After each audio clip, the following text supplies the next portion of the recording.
Você já veio em teatro alguma vez?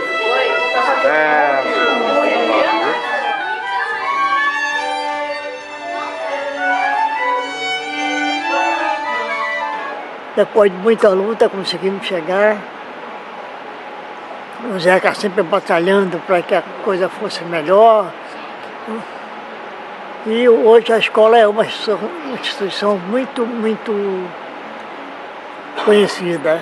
É um prazer imenso, né? Isso não tem dúvida, né? E de mais a mais, não podemos deixar de falar que por trás dele tem uma equipe.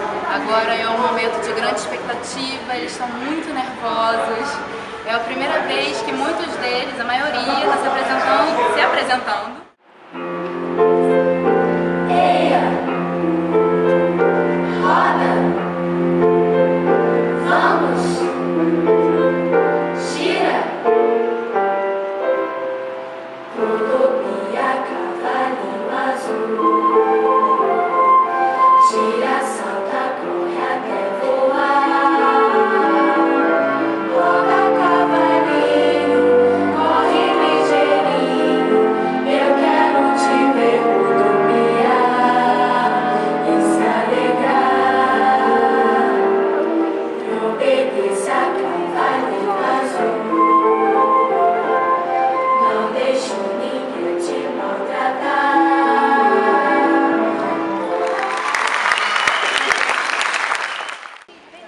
Obrigado e obrigado por esse presente.